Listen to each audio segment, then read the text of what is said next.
Ever wondered how Volkswagen, one of the world's top automotive brands, got its start? It traces back to the year 1937, a time when the world was on the brink of war and Germany was under the regime of Adolf Hitler.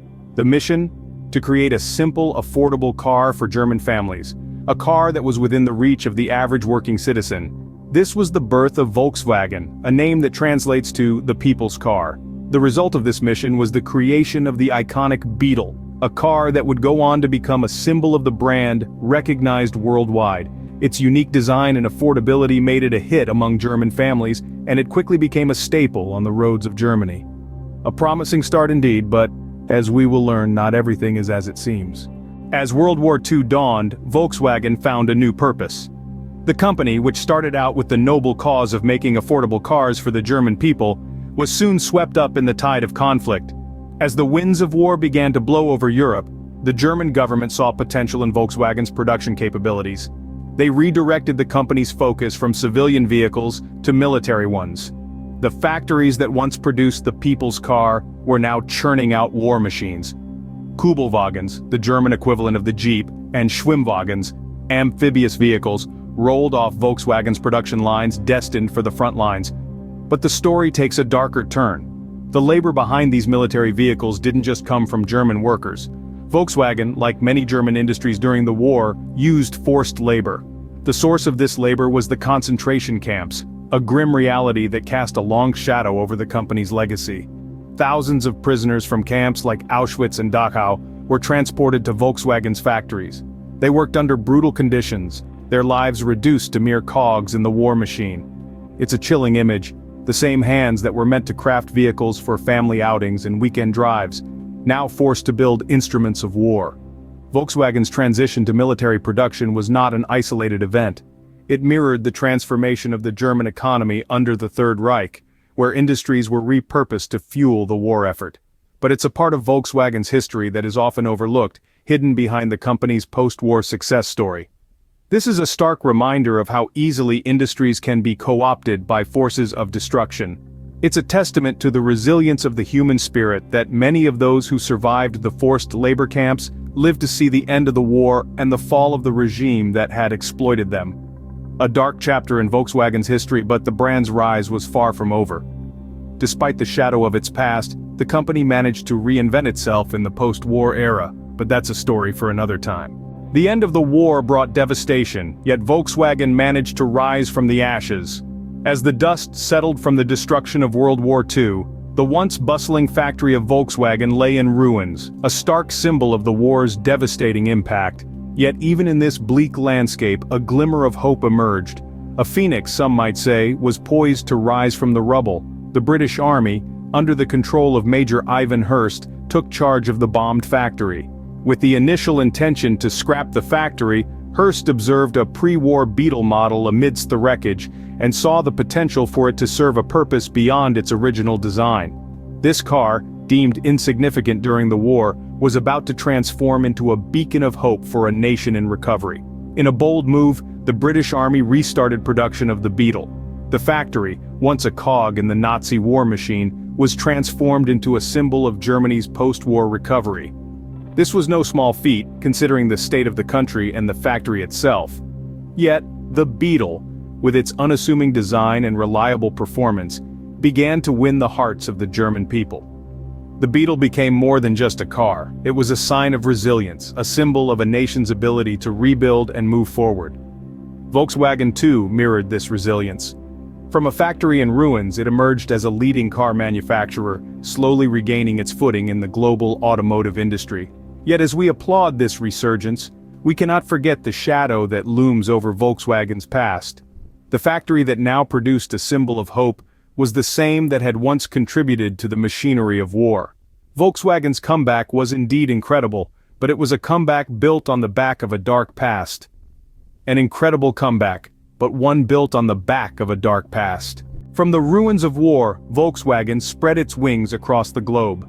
The company, eager to distance itself from the shadows of its past, embarked on a journey of global expansion during the 1950s and 1960s.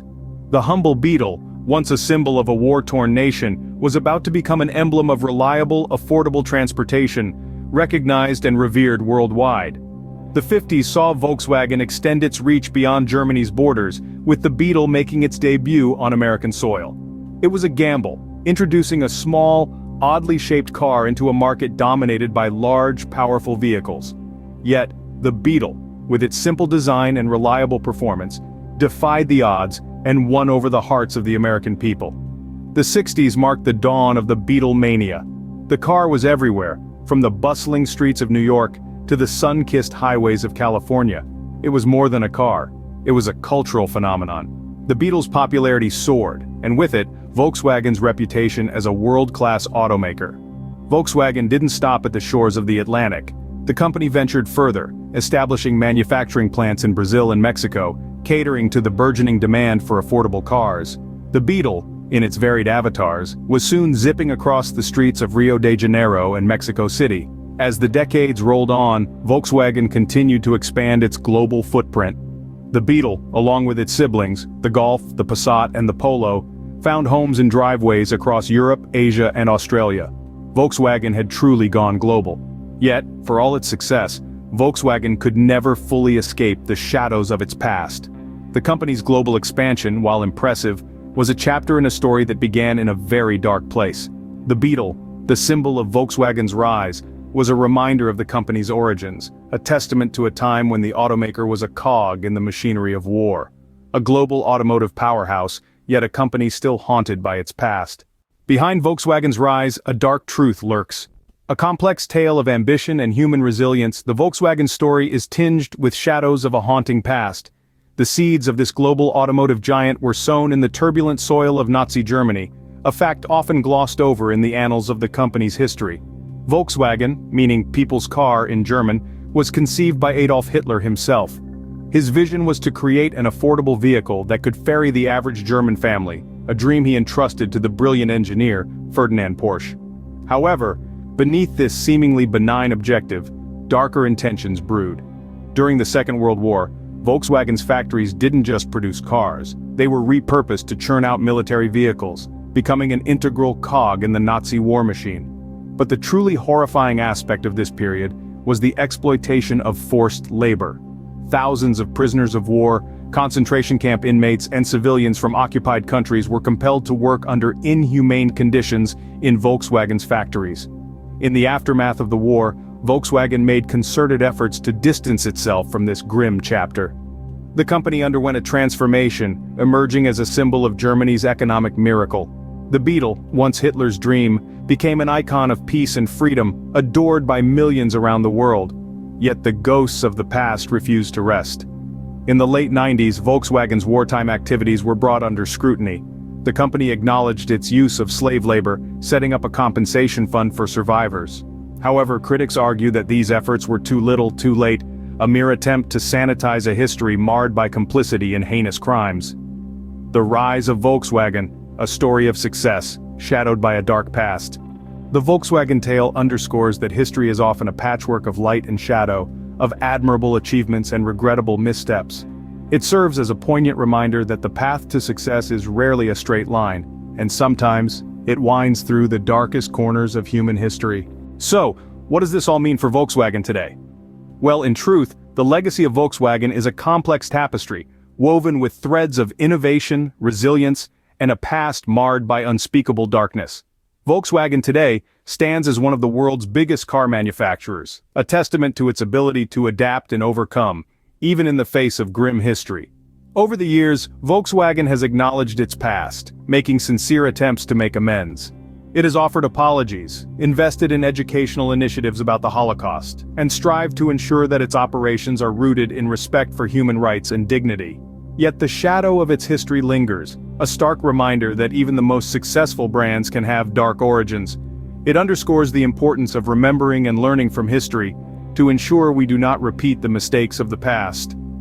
A tale of triumph over adversity, yet a reminder of the dark corners of history that lurk behind even the most successful brands.